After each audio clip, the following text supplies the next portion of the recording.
saved you, said the woman. You went and bit me, but why? Don't you know your bite is poisonous? And now I'm gonna go and die. Oh, shut up, silly woman, I said the reptile with a grin.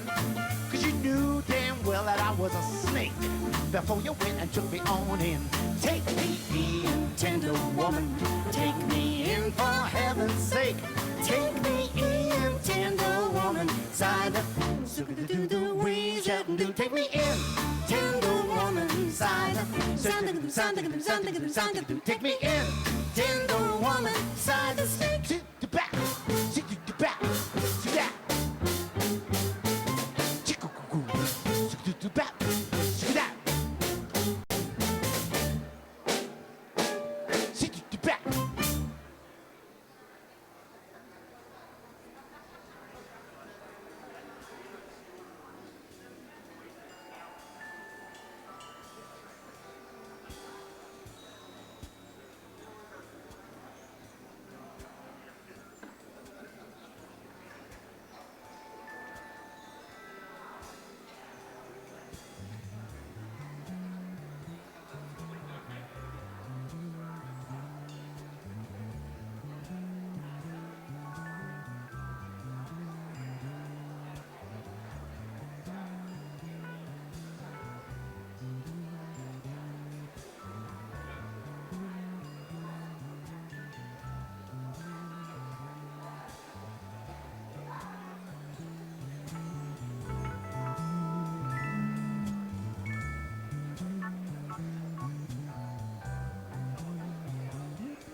Good evening.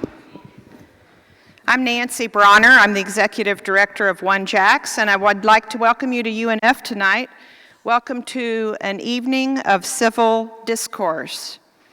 First, I want to recognize our partners in the Civil Discourse series. Michael Boylan, President and CEO of WJCT. Frank Denton, Editor of the Florida Times-Union. Charlene Taylor Hill, Executive Director of the Jacksonville Human Rights Commission.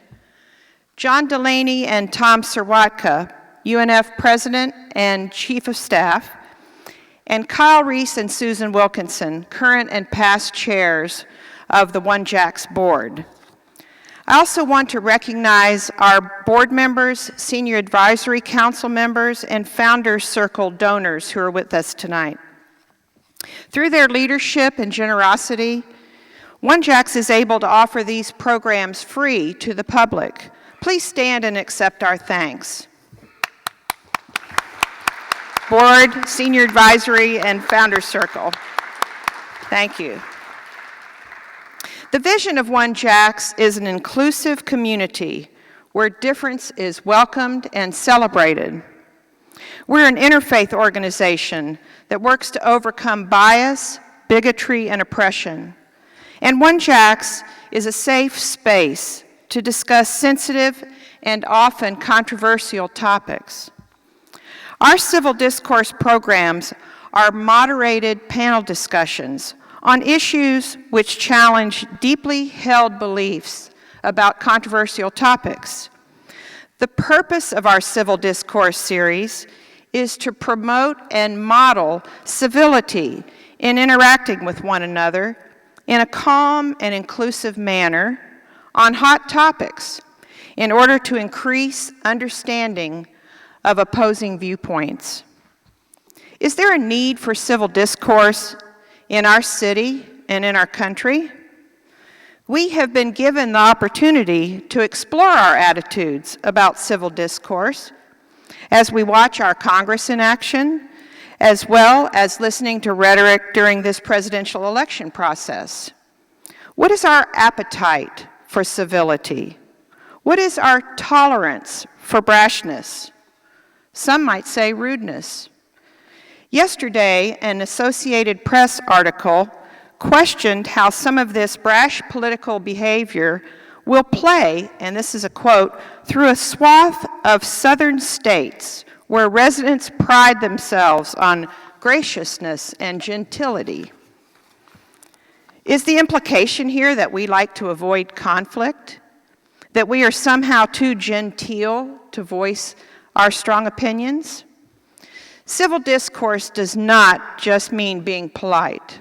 It has nothing to do with the silencing of certain views or with abridgment of First Amendment rights.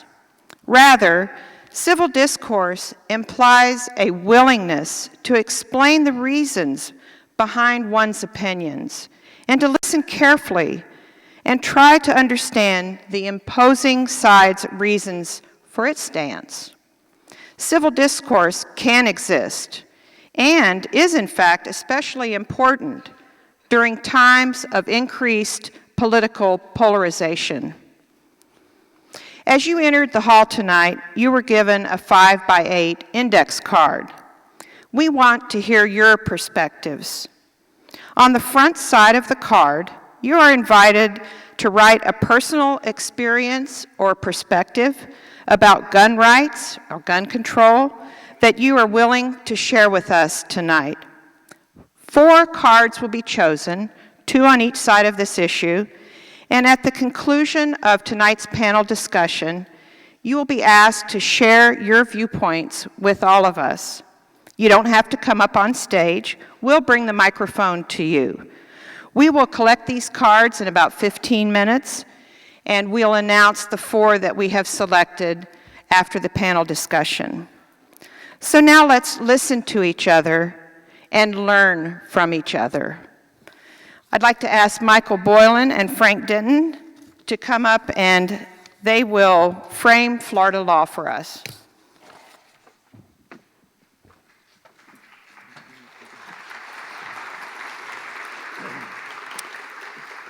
Our goal is to talk as little as possible so that you can hear the panelists, but we want to set the table for the discussion if we can by laying out some facts. First, I want to talk about how Florida now regulates firearms. There's no state permit required to own or purchase a long gun or a handgun in Florida. There is a background check. It's done with what they call demographic data. I'm not sure what that means. I think it's not a deep dive. It's on a phone call, and the records of the phone call have to be destroyed within 48 hours under state law. It's illegal for certain people to own any gun: drug addicts, alcoholics, mental incompetents, or what they call vagrants. The law calls vagrants.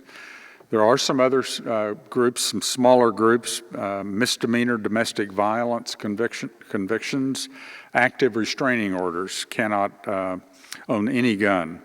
The purchase of a handgun requires a 3-day waiting period unless you're trading in another handgun on the purchase.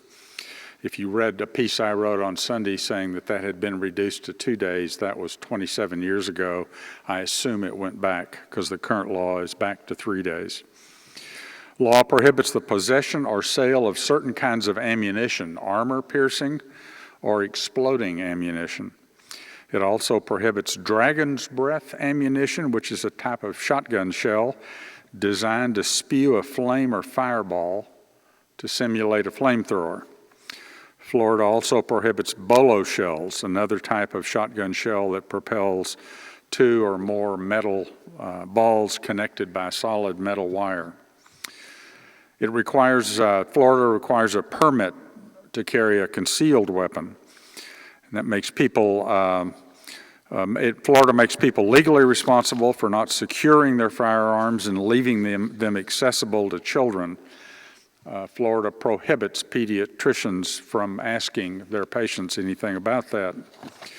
We also have the Stand Your Ground law, which is very well known. It's based on the Castle Doctrine, though it goes beyond that, and that's to protect your home or use or threatened use of deadly force against you, a presumption of fear of death or great bodily harm.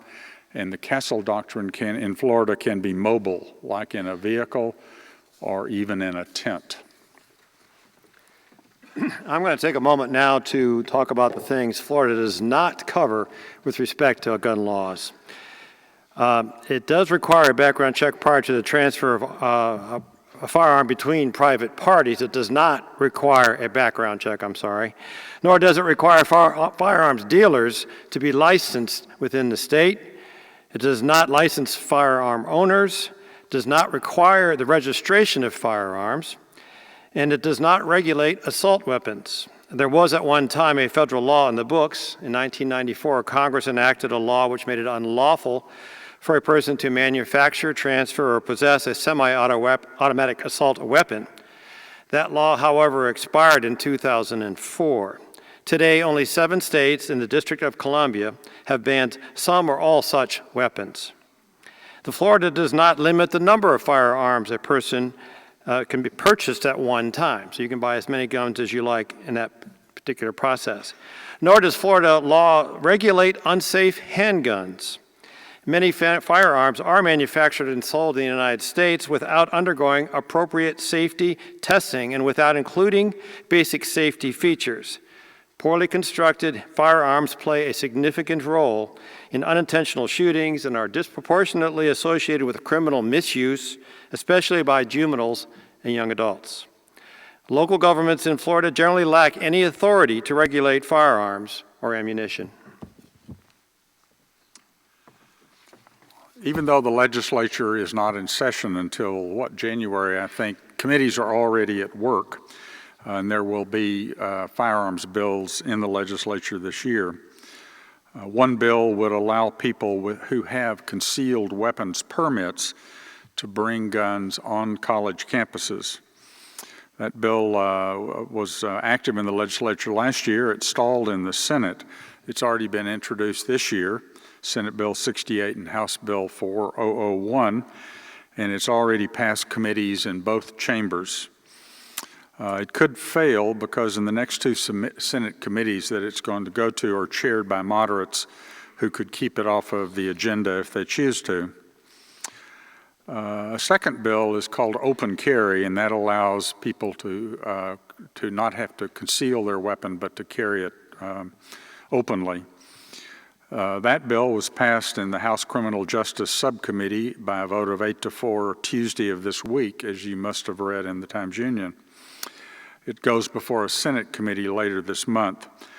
I happened to talk to Senator Aaron Bean today and ask him his opinion. He thinks one of those will pass the entire legislature. He didn't, and become law. He didn't know which one. Another bill, Senate Bill 72, would allow school superintendents to designate school employees to carry a firearm in schools. That one also was active last year, but it fell short, and there doesn't seem to be a lot of momentum or interest in it in this session, so that bill may go away. So that leaves those two other bills that your legislature will be considering. Now I'd like to invite the panelists and our moderator on stage. President John Delaney of the University of North Florida is our able moderator, has done this for all of our civil discourse events, and the reason is because he does it so well.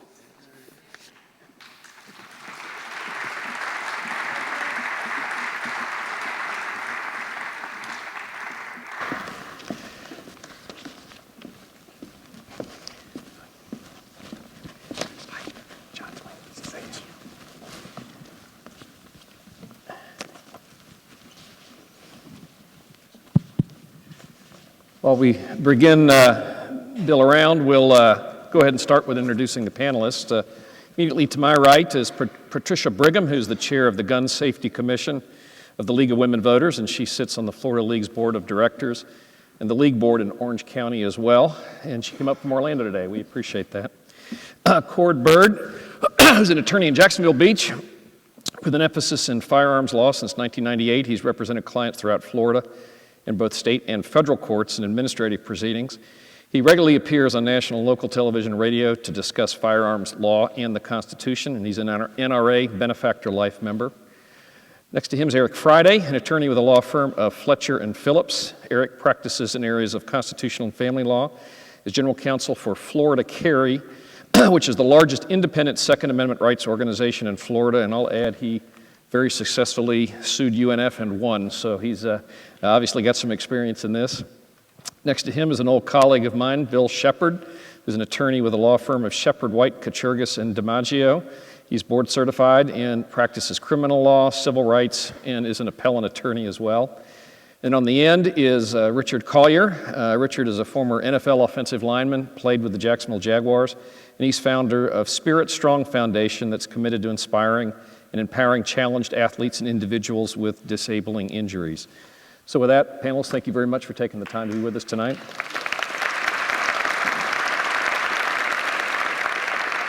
Eric, let's start with you.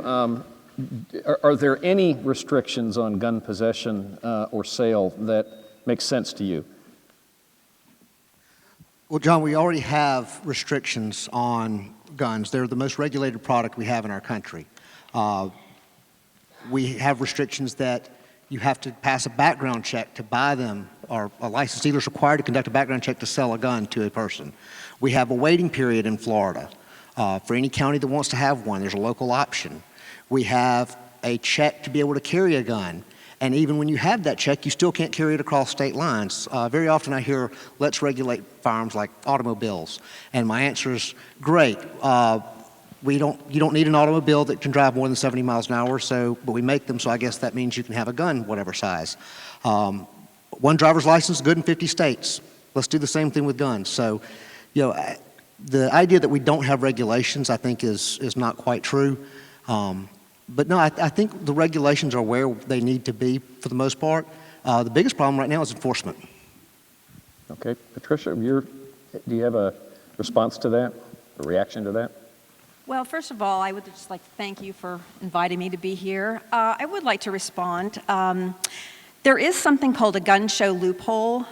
40% of those purchasing firearms are doing so without the required background checks, which you're able to do if you purchase your firearm at a gun show from an unlicensed dealer, someone who's selling from a private collection.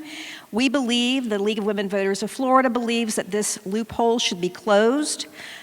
Some states have been closing it through the process of amendments. Washington State last November passed Initiative 594 to close the loophole, and we believe the same thing should happen in Florida. As far as 50 driver's license, you have to pass a driver's test to drive a car, to get your license rather.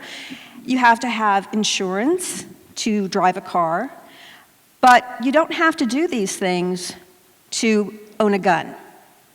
Thank you. Cord?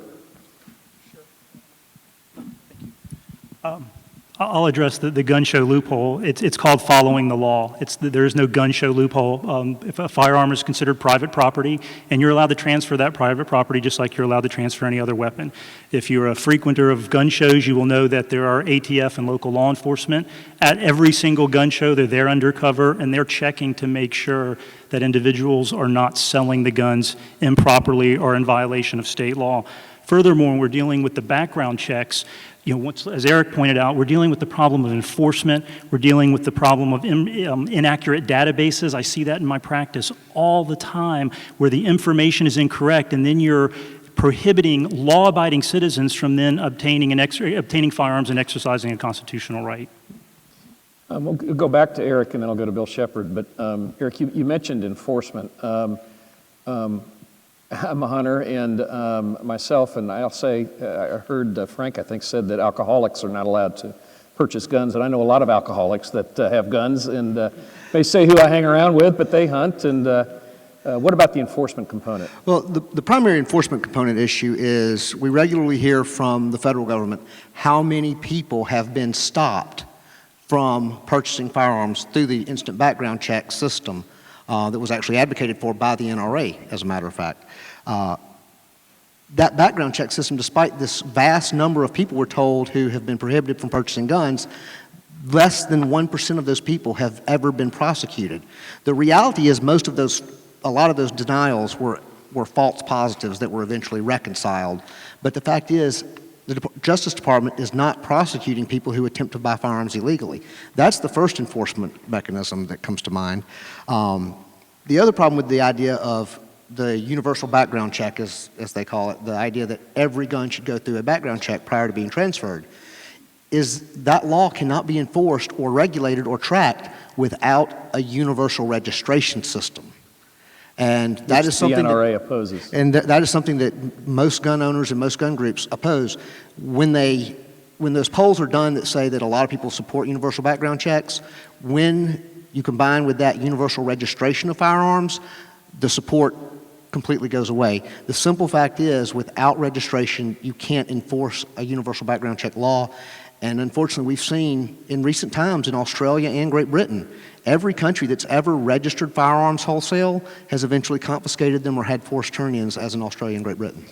Guns now are prohibited in courthouses and airports. Does you or the NRA support that restriction? Well, I would tell you that my position is the only places that should be allowed to be gun restricted are places that have sufficient security measures in place. I will also tell you that the state of Mississippi has recently passed an enhanced concealed carry permit that requires additional training, very similar to what we have in Florida, and allows carry in K through 12, universities, and courthouses by licensed individuals with an enhanced permit. What about an airport? Airports, most states in the country allow carry in an airport, not behind the secured area. TSA and the federal government control beyond TSA, so everywhere that's prohibited, but on the outside of TSA, most states do allow carry in airports. Florida does not.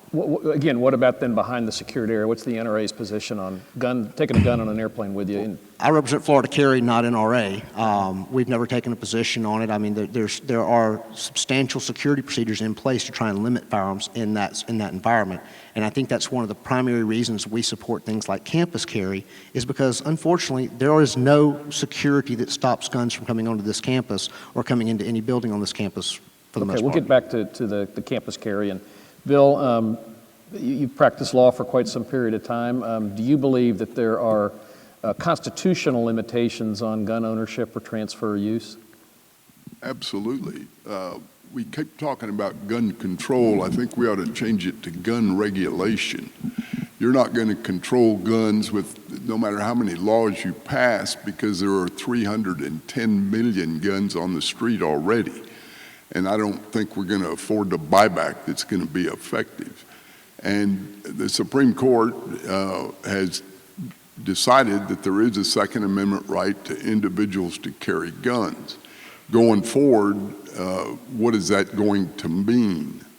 And what I've done since the Supreme Court granted this right, explicitly granted it, and it's a fascinating history lesson, and I commend it to all of you. And frankly, the most effective gun control was what caused the passage of the 14th Amendment in this country, when 140,000 black Union soldiers returned to the South after the Civil War, and all the states passed laws to prohibit blacks from having guns, and then systematically started killing the blacks, which caused the Congress of the United States to pass the 14th Amendment to attempt to stop that.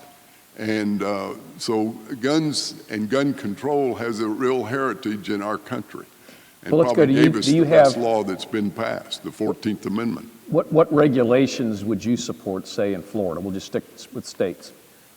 Well, the regulations I would support at this point is probably those which the United States Supreme Court articulated that would be acceptable.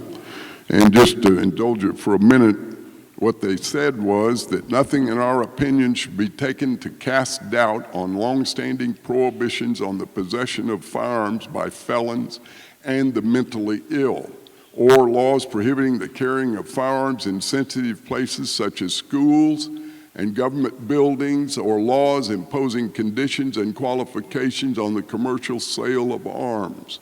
We also recognize another important limitation on the right to keep and carry arms. Miller said, as we have explained, that the sorts of weapons protected were those, quote, in common use at the time. We think that limitation is fairly supported by the historical tradition of prohibiting the carrying of dangerous and unusual weapons. And the United States Supreme Court said the pertinent time in history to determine what the framers of the Second Amendment meant was 1791. And pretty much the rationale was that guns were good for self-defense, for your home and your castle. And they don't say much beyond that, other than you can limit them as they just articulated. Cord? Since then, most of the total prohibitions have been stricken down. Right. Cord? No, I appreciate Bill. He gave an excellent recitation of the history, and it's true. What the Supreme Court said is that the types of weapons that the individual is allowed to own are those types in common use in the military, such as sidearms, a pistol, such as, I dislike the term assault weapon, because if someone's shot with a gun, whether it's a 22 or a 45, they're going to feel assaulted. Assault weapon is a term used to demonize a certain class of firearms, which are commonly used by both the military and by hunters. And so that is exactly the type of weapon protected by the Second Amendment, and so say the Supreme Court and Heller and McDonald. Are you comfortable with the allowed regulations that Bill read in that Supreme Court opinion? Yes, I mean, your first question was, are there any limitations on your constitutional rights? And yes, there are limitations on every one of the constitutional rights, and there's a weighing and balancing, and I actually think that we have struck the proper balance in our current laws. And what I would challenge anyone to do in the current debate is to write the specific law, put pen to paper and write the law that would have prohibited any of the most recent tragedies. And the truth is that each one of these individuals bought their guns legally or stole them. So there is no law that could be written that would have prohibited these crimes. Okay. Let's go to Mr. Collier, and why don't you tell us about your foundation and why you got into what you're doing? Well, being a victim of gun violence, I was shot 14 times in 2008 in the prime of my career. And, I know all too well of what guns can do. And, after that, being in the hospital for so long, I got to visit people and I got to see what, guns did to other people. A lot of people are in wheelchairs, because of guns.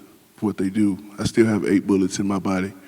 I wanted to go out, I want to have a foundation to go out and encourage people. You know, those people, when you go through such a traumatic experience, it takes you a while, if ever, to get back and, you know, be a productive citizen in life and try to enjoy life. So my foundation is kind of telling people to go out and, you know, enjoy life. Don't let a chair stop you from living your life.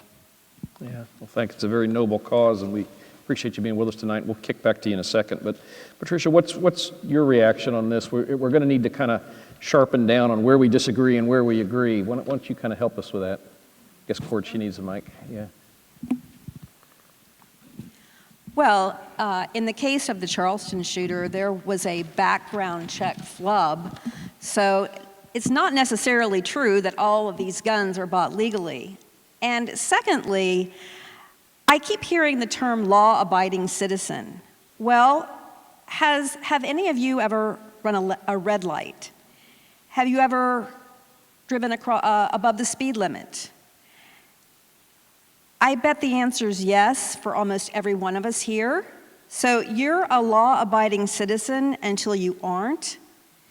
We need reasonable gun laws in this country. We believe also that there are certain reasonable restrictions on these amendments, on the First Amendment, on the Second Amendment. And assault weapons being readily available is not reasonable. These weapons were created for one thing only, and that is to kill. I don't know any hunters, and I'm not a hunter, who uses an assault rifle to kill deer or bear. So once again, I think that assault weapons are not reasonably needed by our populace. Eric, when Bill went through the Supreme Court opinion and that sort of gave an outline of permissible restrictions, one of the restrictions that he read was bans in schools. And I think you're in a lawsuit still now against the University of Florida to allow students to have guns in their dorm rooms. You prevailed in a lawsuit here against UNF where we had attempted to ban students from having a gun in their cars. Well, how's that consistent? Well, first of all, the Supreme Court, unfortunately, I think that a lot of times the 9 people in black robes that are elevated to the highest court don't necessarily always know the federal statutes that well or know history of gun laws that well. I mean, this is a pretty specialized area of law. And the fact is, regulations on guns in schools are not longstanding at all. It was only in 1992 that many states and the federal government started, 1992, that they started seeing bans on guns in schools, primarily after the Columbine shooting. Prior to that, a lot of states did not have laws banning guns in schools. And that was when the Federal Gun-Free School Zones Act was passed and other laws were passed in states, including Florida. Secondly, when you talk about the Federal Gun-Free School Zones Act, you're talking about K through 12. You're not talking about universities and colleges. So when the Supreme Court said long-standing prohibitions on guns in schools, number one, it wasn't necessarily long-standing. Number two, I don't know if they were clear in their own minds or certainly not in the opinion as to what they meant by schools. Well, clearly it doesn't say states have to ban guns in schools or universities. Right. So you've taken a policy position that allowing adults to be armed in schools should be permissible, correct? Well, and we've actually taken 2 policy positions. One policy position that has to do with the campus carry bill is that a person who has been background checked, has had a separate background check from the purchase, but has been through the process to obtain a concealed carry license, should be allowed to carry that gun anywhere, virtually anywhere that doesn't have security procedures, which would include most college and university campuses.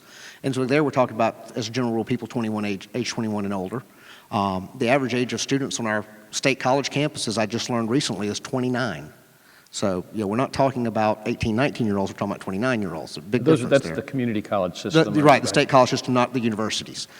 Secondly, when we're talking about the issue of the lawsuit against the University of Florida, we're dealing with what the Supreme Court ruled in the case Bill just read, and that was that no level of court scrutiny can allow to stand a law that bans possession of firearms in the home.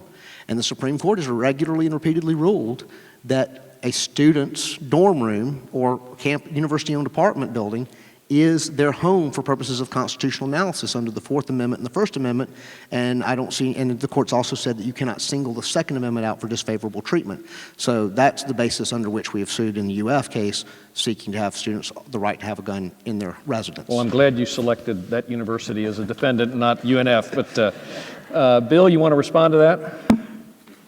Well, I think... Got to get the mic, Bill. I think really going forward, what we're going to find is Move it a little that closer, too. there's going to be a big rash of laws passed, and it's a question of how much society wants to pay to defend ridiculous laws, and there'll be some ridiculous laws passed. And rather than taking a position, because I was raised in a culture where when you were 12, you got your first gun. You got your second when you were 16.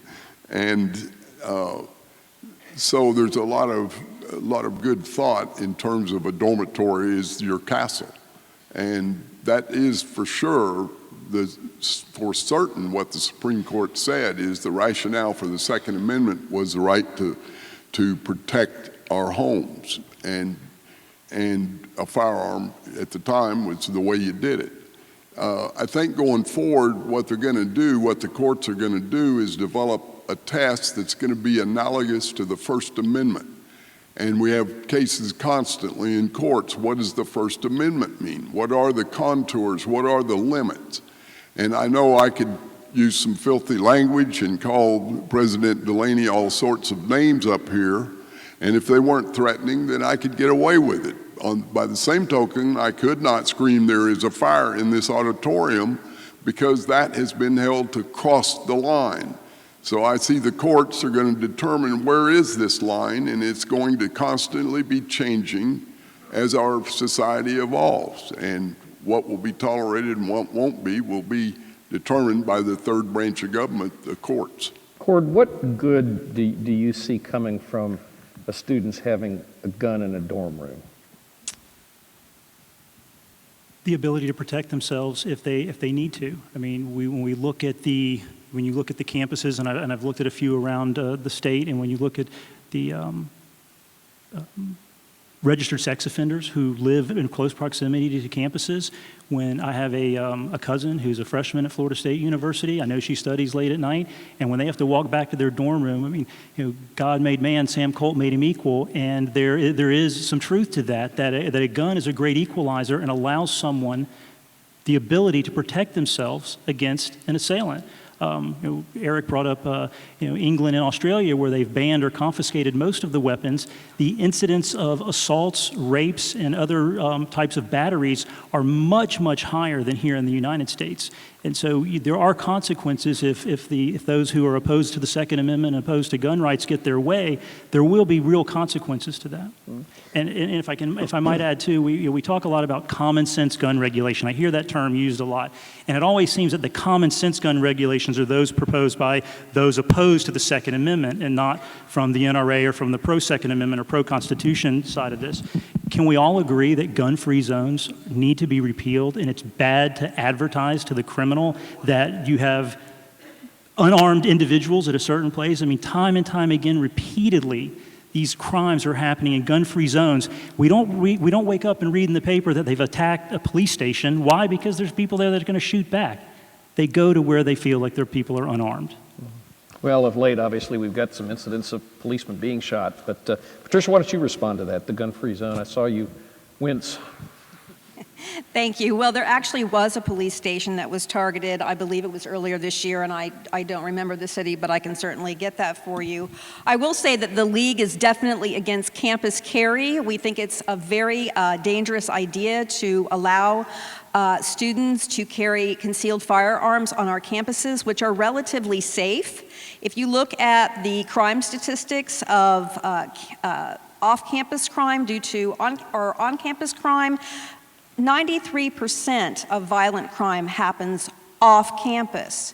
As far as the sexual assault issue, more often than not, when there is a firearm and there's a crime committed towards a woman, the gun is often used against her. Women are often overpowered by firearms. So that's just not true. I mean, that's clearly not true. Also, the age of 29 years old, that is correct. The average student at a state college or community college is 29, and that means that more likely than not, more adults will be carrying guns. As far as allowing guns into someone's dorm, what if your roommate is only 19 and you're carrying a firearm and you aren't storing it properly, and that 19-year-old gets a hold of it, the 19-year-old who doesn't know how to use a weapon? That doesn't sound like very reasonable gun restrictions. And finally, what about the economic impact to our state college and university system? Just in the state college system alone, there are 28 colleges. It will cost $74 million to implement campus carry, and that would be for signage, to ramp up appropriate security, to train more officers. Ironically, many of the schools will have to hire officers who can carry weapons because crime is so low now that the officers don't need them. And please don't think that I'm dismissing or minimizing the horrible tragedies that have happened on our campuses as of late, the most recent being in Oregon. Those are horrific. However, the mass shootings that we're seeing are still not in the majority. We're more concerned about the everyday crime. And one more thing, the second highest cause of death among college-age students is suicide. There were actually more firearm suicides in the United States in 2013 than firearm homicides. So this is a very concerning idea, to bring firearms onto our college campuses when there is alcohol, drug experimentation, and many of these students are away from home for the very first time. It's just not worth the risk. Court, I'm going to let you respond, but no, hang on, because I want to stick with you for just a second, Patricia. There's actually more suicides than murders, period, regardless of Yes. what the choice was. But how do you deal with the last couple issues that Cord raised, which is there is a Second Amendment right, much like there's a First Amendment, a Fourth Amendment, a Fifth Amendment. I've heard Bill argue vehemently on the Fourth and Fifth in court before. There are some limitations to what you can regulate. How do you confront that constitutional issue? We don't believe that this is a Second Amendment issue. This is a public safety issue. And yes, there are restrictions on the First Amendment. As you were pointing out, you can't yell, "Oh my gosh, fire," in a crowded theater without bearing some consequences to that. We believe in reasonable gun regulations, and we do not believe that it is reasonable to allow guns onto places of learning where a lot of young people are debating volatile issues for the very first time. How free are you going to feel in that kind of environment if you know that several of your classmates be carrying weapons, or your teacher, for example? There will be a psychological effect. Yes, we do believe in the Second Amendment, but we also believe in reasonable restrictions on that amendment. Where else would you like to regulate the prohibition of guns? What else would you like to add? Well, I'm not speaking for myself, I'm speaking for the League. The League does not believe in the open carry of firearms, which we're seeing, bills being introduced this session. One just passed, 824. We do not believe that open carry has been proven to be a good idea. We don't have the facts on what it would do to tourism in Florida. We don't know that. We don't believe that this bill came from the people. It came from the top down. It did not come from the grassroots, so it is not representing the people of Florida. It is representing the gun lobby. Is the only place that you're comfortable with someone having a gun is in their home? Are you comfortable with an employee having a gun in the trunk of their car? Are you comfortable with somebody putting a gun in their car to go hunting? Well, I can tell you that as far as the workplace, American Journal of Public Health study found that workplaces that allow firearms are 5 to 7 more times likely to be the site of a homicide than not. So obviously, firearms in the workplace are risky. Also, firearms in the home where there are women and children present It's been shown over and over again that the women in the home are more at risk, especially in issues of domestic violence. So we're not saying remove firearms, but we're saying we need to have common sense gun laws. Where would you like the 300 million guns to go?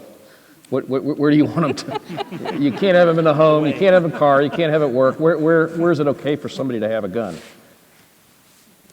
We're not saying it's not okay. We're saying where you carry it is important. We do not believe it should be carried on college and university campuses. We don't believe that you should be openly carrying guns through our parks and our city streets. We are not saying not to hunt. We are not saying not to keep a gun for self-defense in your home. Okay, unless there's children in the home? We are saying that if you do have a firearm in your home, which you have the right to do, we believe it is extremely important that you keep your firearm locked up. 4 out of 10 firearm injuries in Florida are due to accidents. We all pick up the newspaper every day and read about, an 11-year-old who has accidentally shot a family member or his or herself. Mm-hmm. So it is a law in Florida that if you have a minor in the home and you have a loaded gun, that you must keep it under lock and key, or it's a second-degree misdemeanor. So we are advocating strongly to keep your firearms under lock and key in your home. Okay, I'm going to go to Cord next, Bill, and then I'll go to you. But I neglected to say this. For those of you that have written some information on the cards, if you can pass them towards the ends of the center aisle. Is that right, Nancy? At the ends of the center aisle, and then they'll pick them up. And I'm sorry I didn't get that earlier, Nancy. I apologize. Cord, you want to respond? I do, because and then let me just talk and factor this in.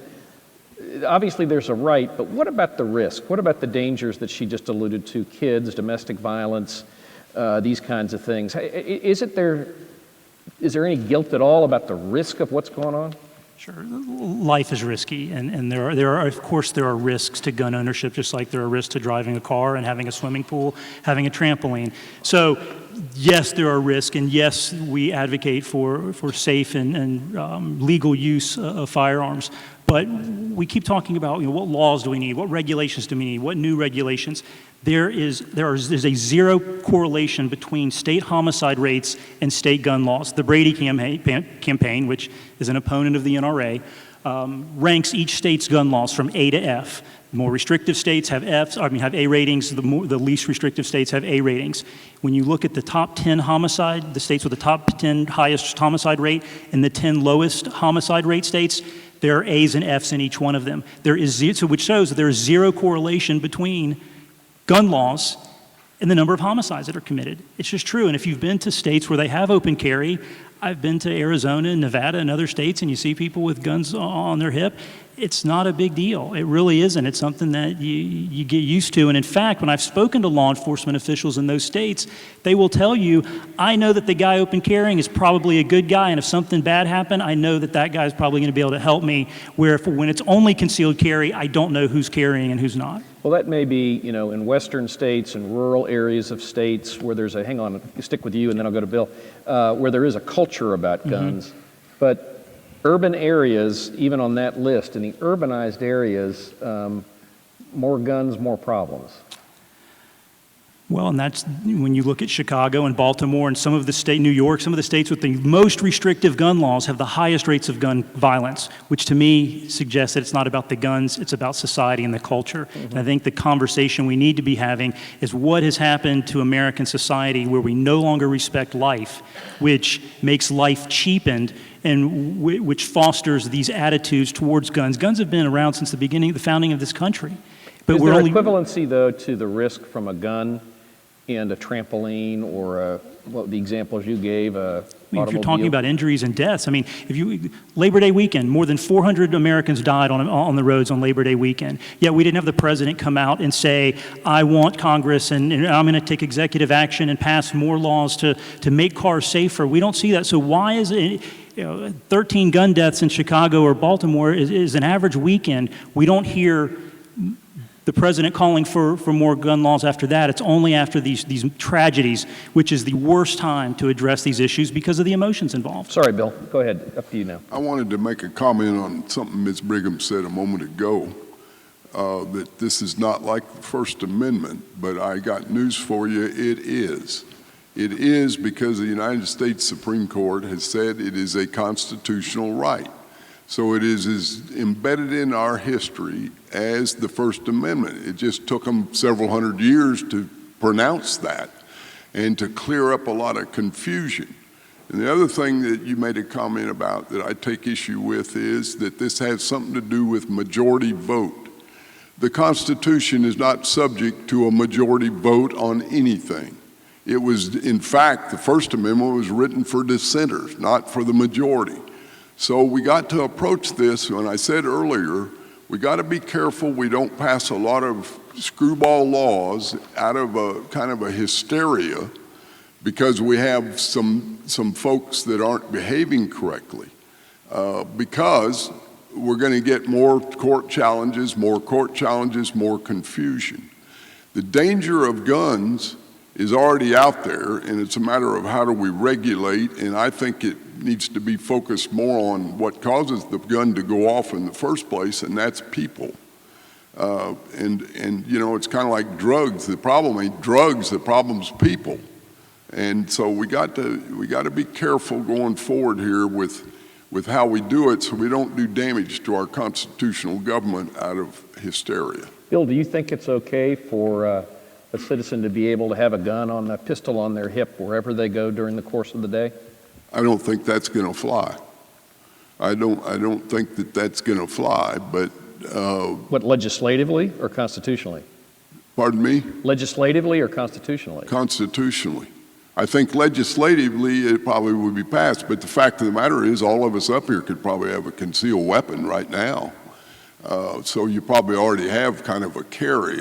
What I mean by an open carry where people are carrying firearms, which some people advocate, I don't know that that's going to withstand. Well, let's take off your constitutional hat. You're a legislator.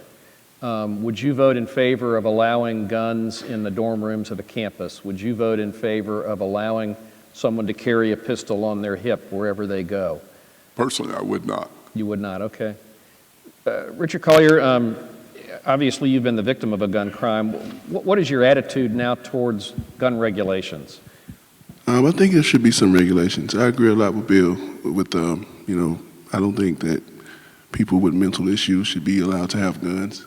I mean, I own guns. I want to protect my family. I think you should have guns in your home, but I think there should be definitely some regulations. I don't think guns should be in dorm rooms. I was a college student not too long ago, and I don't know any of my friends that needed a gun when they were in college. But I think it's very dangerous. But, I think they're, open carry, it kind of freaks me out to see people with open carry walking around. You never know what the person is capable of. It's been plenty of issues here in the city where people have had guns, and it gives you, a sense of invincibility. You're a little tougher. So I don't think that you should be able to open carry, but it definitely should be regulations. But I'm for guns. I own guns. I have guns. I would protect my family by all means in my home. Do you take them when you travel in your car? No, I don't. You don't? I don't. I don't want to be sensitive to this in this question. I hope it comes across fine.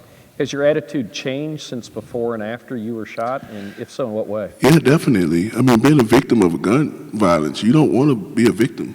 When I got married after I got shot, and I wanted to be able to protect my home. I have kids now, so I want to be able to protect my kids in my home.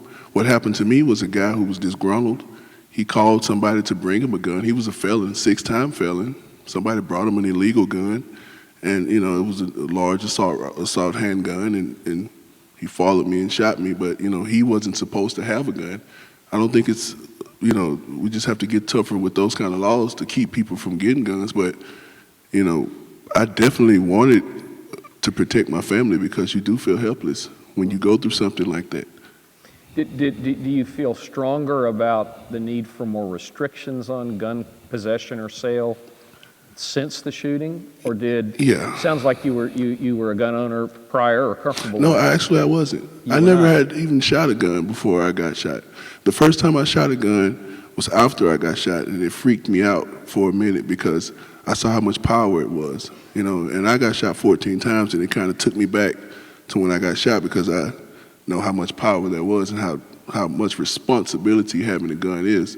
So it kind of, because we went to the gun range, and me and my brother, we were laughing and having fun, and when we fired the first shot, we both looked at each other like, whoa, this is serious, and it took me back, and I was like, we really have to be responsible with guns because, a gun in the wrong hands is very dangerous. Mm-hmm. Eric? Well, I just wanted to address the open carry issue because you mentioned Western states. Open carry is lawful in 45 of the 50 states, so this is not a Western concept. And why don't you describe, because I got a little confused when Bill talked, what open carry means? Okay, open carry means, as opposed to concealed carry, means the ability to generally speaking, wear a pistol that is visible to others in a holster on your belt or a shoulder holster, or there are a variety of other ways you can have them holstered, but generally on a belt. And concealed carry means? Means it has to be covered up by a garment. Some garment has to cover it. You have to wear a jacket over. You have to wear a shirt untucked. Under your pants, something exactly. like that? Florida had open carry until 1987. And in fact, when the concealed carry debate was going on in 1987, the Florida Sheriff's Association and our sheriffs, as a general rule, told the legislature they wanted to keep open carry in Florida because they preferred knowing who was armed. The idea that open carry might make somebody more aggressive. The traditional view throughout the United States prior to the mid-1900s was that open carry was the right, concealed carry was a privilege. The theory of the courts and of the legislatures from the time of the founding of this country was that it was much easier to be an intimidating, threatening person if you knew that you had a gun and the other guy didn't know it. And therefore the idea was you could incite somebody to anger, and then once they attacked you, you would draw your gun and shoot. And that was considered an act of a lower class individual, not the act of a gentleman. And so that was the dichotomy about why open carry was the right. We actually have court decisions going back from various state Supreme Courts before the Second Amendment applied to the states, going all the way back to the early 1800s, saying that the right to open carry cannot be infringed, that the carrying of a concealed firearm is a privilege and only a privilege. And that has been the traditional law. In fact, when the Supreme Court was listing its regulations that were presumptively lawful, so you think open carry is constitutional and a regulation of it is unconstitutional? Correct. And actually the Florida Supreme Court just accepted certiorari this week on a case out of South Florida dealing with this issue of whether or not the license in Florida satisfactorily gives Floridians the right without the state having to allow them to openly carry like most states do. Okay, you made a reference to somebody having an emotional reaction or getting in a bar fight. A week or two ago, a guy slammed his brakes in front of me and circled around and followed me, and my blood pressure was up a little bit. Do you have a concern about an emotional decision and the fact that's going to happen? I mean, it's going to happen, and the question is how many times, and you balance that against a safety or security? Sure. First of all, we have numerous cases throughout the state where incidents have happened. There was actually one on video just this week or a week or two ago in Tampa where a gentleman pulls up to another. Apparently they had words on the highway. The motorcyclist pulls up to a gas pump. The car followed him in and pushed him over, knocked him and the motorcycle over. He comes up with a gun and fired a shot and hit the gentleman. But nobody was killed, fortunately. He went inside, called 911. And the simple fact is you had somebody that, whatever happened on the highway, you had a person that came in and attacked a person without, pulled up beside them, attacked them, and they fired a shot back because they were attacked. Ideally, everybody would behave a lot calmer on the roads. Unfortunately, some people, including some felons, don't. And those felons sometimes attack law-abiding citizens. And those law-abiding citizens should have the ability to defend themselves. Can you I'm trying to find a way, is there some way to quantify at what point, if you have one citizen that defends himself and you have 1,000 accidental shootings, do you feel like, oh, okay, maybe time to regulate? Well, I'd answer that two ways. The first thing is statistics are statistics until they happen to you. And we actually had one of our state reps during the recent campus carry debate, Representative Ray Winkle-Vasalinda, a Democrat from South Florida, described defending herself in college with a gun from a sexual assault. The second thing I would answer to that is we have, since 1987, a track record statistics of Florida concealed carry holders.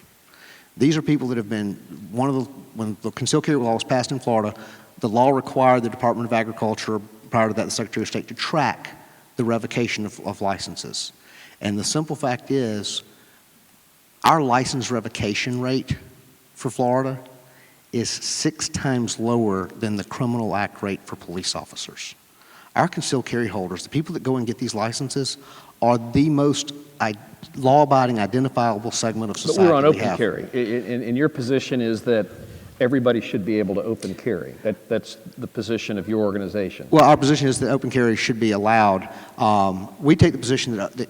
And that's without having to take a gun class or a background. Our position is that the right to open carry should be similar to voting. You don't have to go get fingerprinted to vote. Mm-hmm. You don't have to take a literacy test or pay a poll tax anymore to vote. You show up at an office, you sign. If they want to check you, they can. They can let's run a sneak back. check. Let's sit with an open carry scenario. You've got one person in a year that pulls the gun and is able to prevent himself from being harmed. Well, Professor Gary Kleck of the Florida... Let me just play it out. But you've got 1,000 times somebody loses their temper and shoots somebody wrong. Would you say, okay, wait a minute, maybe we need to regulate open carry and do some more backgrounds? 10 times, at what point would you say that it would be worth it if you have a wide disparity between someone saving themselves versus a wrongful shooting? I can answer that with 2 quotes. Ayn Rand said the most important minority is the minority of one. My right to protect myself doesn't bow down to anybody else's desire to feel safe or desire or concern. The second way I would answer that is the case decision that Bill just read. The Supreme Court said something very instructive. They said that certain decisions from our founding fathers, and our founding fathers, according to the court, determined that the Second Amendment right to bear arms wasn't guaranteed by the Constitution. It predated it wasn't created by the Constitution. It was guaranteed because it predated and was recognized as a natural right of all men to defend themselves. Let me turn just a little bit, and accepting that, if we had a mass school shooting every day for the rest of the year, and 20, 30 kids were being killed, would you change your attitude towards any further gun regulation? My attitude would have to be, why are we not doing more to defend these students? Why are we not allowing people to defend these students? There were several teachers... 2 mass school shootings a day. President Delaney, it's not a matter of how many mass school shootings we had. We've tried this ban idea. We've tried to make these gun-free zones. We saw teachers at Sandy Hook stand in front of their kids. The state of Ohio... Basically, you're with Bill. It's in the Constitution. That's the way it is. Well, and the state of Ohio has now instituted a program to allow teachers, similar to the federal flight deck officer program, to allow teachers to get training consistent with their state law enforcement standards. And these teachers are now trained by private funding to be able to carry a gun in the classroom, and they're actually cross-trained with their local law enforcement to respond to whether it's an active shooter, whether it's a domestic violence situation that spills over into the campus, because that's a very common situation. They're now trained to deal with that, and the police know, and they know what the police are going to do. They've been trained to interact together. So, I'll make one more stab. I'm Sure. going to go to Patricia and see if she's thought about where else she's willing to have guns. If background checks fail 99% of the time, and mentally ill people are able to get guns legally, does that change your view at all? You go back to enforcement? I go back to enforcement. I mean, we actually just backed a bill a couple of sessions ago, up until about 2 years ago, a person who was Baker acted, taken in for an involuntary examination, but who voluntarily committed themselves at that point, did not lose their gun rights. Florida Carry and the NRA actually backed a new bill in Florida a couple of years ago to allow, with certain due process protections, it has to be signed off on by a judge, to allow those people to lose their gun rights as well, because we recognize the worst thing for our right, the worst thing that can happen for us is to have bad people get guns because we weren't willing to stand up and do what was right So you focus to back stop on those. enforcement. So we want to make sure that those people who have mental health issues, we want them treated and we want them protected from getting guns, but we also want them to have an ability to recover their rights if they're cured. Okay, Patricia, you want to react to that? We gave him a series of hypotheticals, and we need a mic down here, yeah. Mics are expensive, which is why they're in Thank short you. supply up here, yeah. By the way, we do believe in the right to own a gun responsibly. Mm-hmm. Well, where can I start? First of all, it does sound to me like the point being made is that the right to own a gun or carry a gun trumps everyone else's right, trumps my right to not want a gun on campus. And it almost sounds like it trumps human life, that it's almost like I'm hearing that guns are more important than living beings. But that being said, as far as protecting against a mass shooting, we have police. They are the ones who are trained to deal with shootings on campus. They are the ones who have gone through hours and hours and years of training to deal with shootings. And your average concealed carry permit holder, yes, you do have to be 21 and you do have to pass a background check, but your average concealed carry permit holder does not receive adequate training to stand up and protect him or herself or others in an active shooting incident. By the time that police get there, and police have told us many times, how are they supposed to know if multiple people have their weapons drawn just who the quote-unquote good guy is from the bad guy? It's a confusing, chaotic situation that people are not prepared for, and why don't we just let the police do their jobs? They are the ones who are trained. They are the ones who are trained to use guns. Cord, let's go to you. Can you answer that? You know, police, the Florida State scenario where there was a library shooter, hundreds of kids in there, all, I've learned, wearing the exact same clothes, flip-flops, blue jeans, and a T-shirt.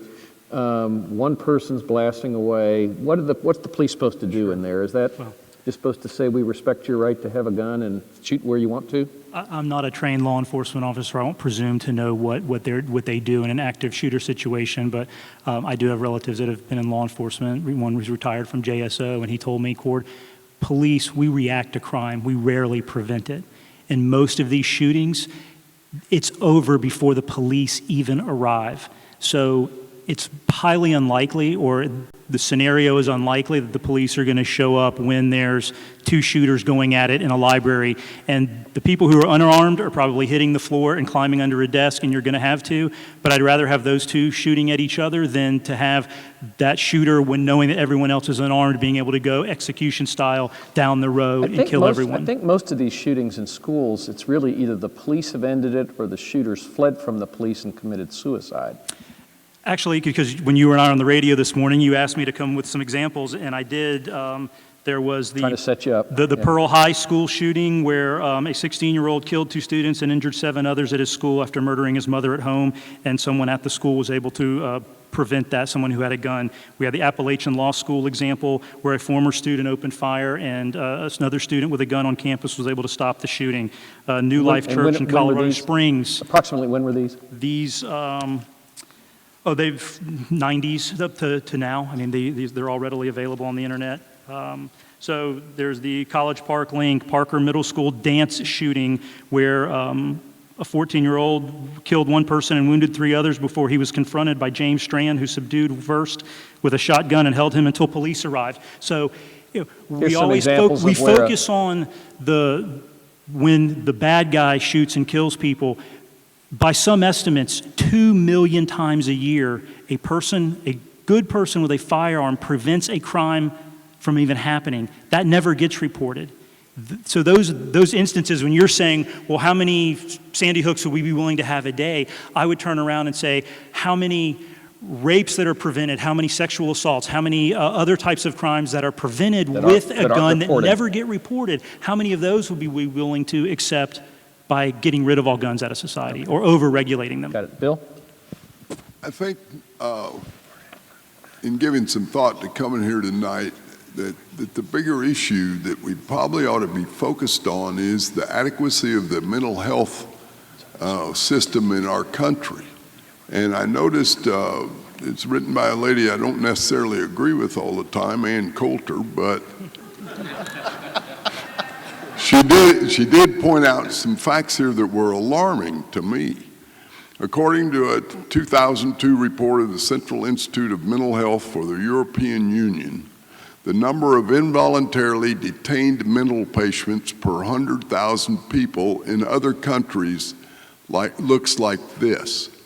Finland, 218, Austria, 175, Germany, 175, Sweden, 114, England, 93, the United States, 17. And when I analyze, and I'm a criminal defense lawyer, so I look at why do people commit these crimes? Why are 1/3 of the 2.3 million people behind bars in this country, which represents about 20% of the people in the world behind bars, and we only represent about 3% of the population, is because 1/3 of them are mentally ill. And we have a test for insanity to determine culpability or responsibility for criminal acts that is just unrealistic. And so we are housing people for a good part of their lives, releasing them, and they're still mentally ill. They didn't get better in the joint, I promise you. So it looks to me like a lot of what we're talking about is, oh, let's regulate guns, and we probably ought to be talking about, gee, we need to provide mental health care for the population of this country. That may be the one issue that everybody up here could agree on, and which is probably why we didn't want to talk about it. We wanted to debate, but it's a very good point that especially with these school shooters, mental illness was clearly at the root of the problem. But we've got two questions from the audience, and then Nancy's going to come up with a few more observations and comments from the audience. I guess let's go to you, Eric or Cord. It says, should there be a restriction on the number of guns you can carry on your person or have in your car? Well, you know, as a general rule, you know, I would tell you that most police officers I know carry two. They carry their primary gun and a backup. I will tell you that I rarely carry two at once unless I'm hunting, in which I guess I have a pistol and a rifle generally. I don't think these aren't people, the people we're talking about that are going to follow such a law aren't people committing a crime. So what does the regulation really accomplish at the end of the day? You know, is it going to make any real difference if we regulate how many guns a person buys, how many they own? One of the issues that's before the court in California right now is whether or not it's reasonable to institute a 10-day waiting period to buy a gun when a person already owns a gun. You know, that's one of the issues that's being debated in other states is how many guns. I think what they're probably getting to, if they got a gun on each hip and a gun under each leg and one taped to their arm and a shoulder holster, is there some point where the public could say, you know, I'm going to be a little afraid of that guy in the grocery store with that many guns? I will tell you, guns are not light as a general rule. I mean, it's not necessarily a comfortable thing to carry a gun on a regular basis. So I don't think it's anything that would accomplish. I think it's not practical. It's impractical. It doesn't achieve anything that I can see.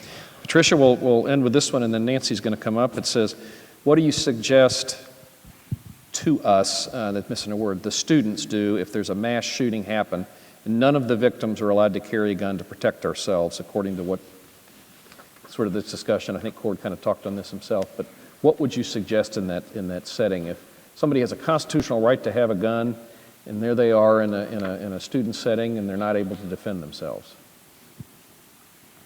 Well, that's a horrible situation. I mean, there's no question about it. And we don't have the answers to everything, but we do know that guns do not belong on campuses unless carried by law enforcement. We do not believe that guns will make students, faculty, administrators, or visitors onto campuses safer. And by the way, I mean, what constitutes a college campus? Many campuses have museums with children who are there on field trips. What if someone's gun falls out? of their backpack and goes off. I mean, things like that can happen. There are concerts on campuses with alcohol served. Alcohol lowers inhibitions, and then you get into an argument over something, or, you know, your girlfriend's going out on you and you get a gun. I mean, it happens all the time off campus. So what are we going to expect when we have students who are not fully mature around firearms? It's not the place. University campuses are by and large safe places with horrific shootings, yes, but that does not mean that we arm everyone who's 21 with a concealed carry permit to carry a gun on campus. It's just not worth the risk. Okay. For that, I think Nancy is going to come up. I would like to thank the panelists, and as she's making her way up, that probably no one here is changing their mind.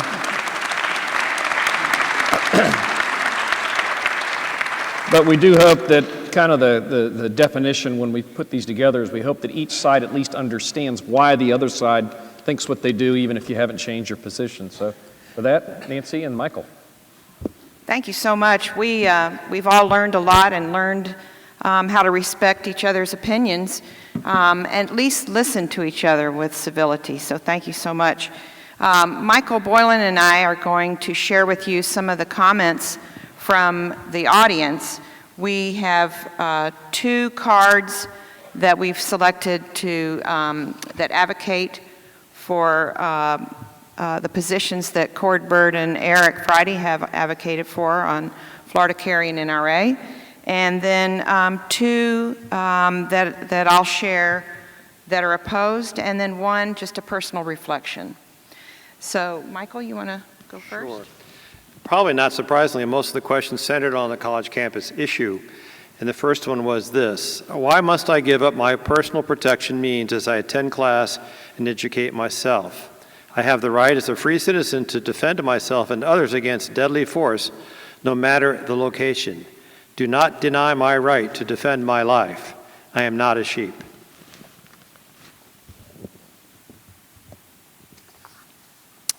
I'm a tenured professor at UNF since 2003. About 80% of college students strongly oppose allowing concealed weapons on campus. 80% of college presidents do not own a firearm.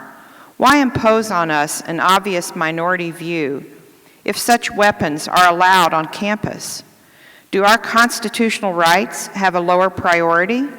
After all, we are the subjects of potential crime. When a drunk driver wrecks a car and kills someone, who do we blame? The car or the driver? A car can't crash and kill by itself, of course.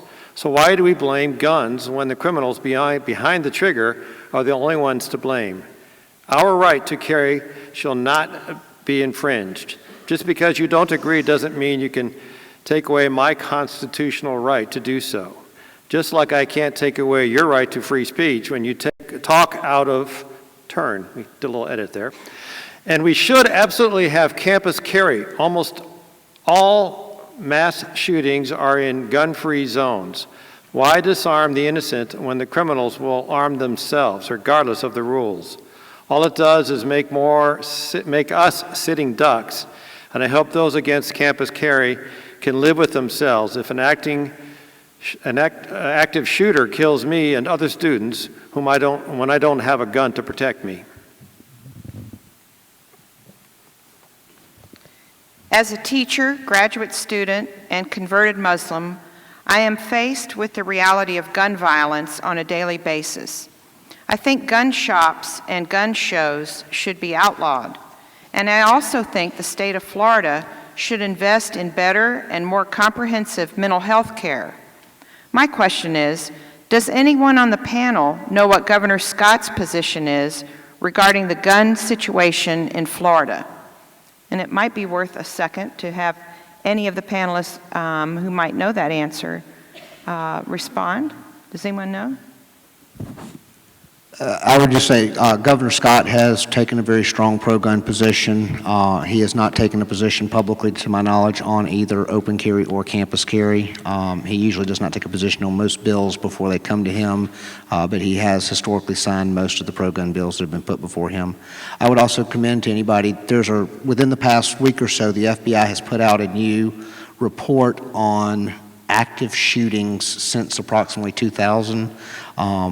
It's very evenly done. I think it has a lot of information in it with some very good graphics and some very good layout. If you're very interested in this issue of active shooters, where they occur, how they're stopped, I would recommend to you. It's done by the FBI, and it's called the Active Shooter Report, I believe is the name of it. I'd just like to interject. I don't know about Governor Scott, but it would be remiss for me not to say that there was recently a survey that was done by USF and Nielsen Sunshine State, and the majority of Floridians, 73%, oppose campus carry. So you have the majority of Floridians who are against allowing guns on campuses, and I truly hope that our legislators listen to the will of the people and not the gun lobby. Thank you. Thank you for reacting. The final comment is a reflection. I heard this story growing up. My grandfather dropped out of high school and went traveling on the trains. He got in a fight. The man had a gun.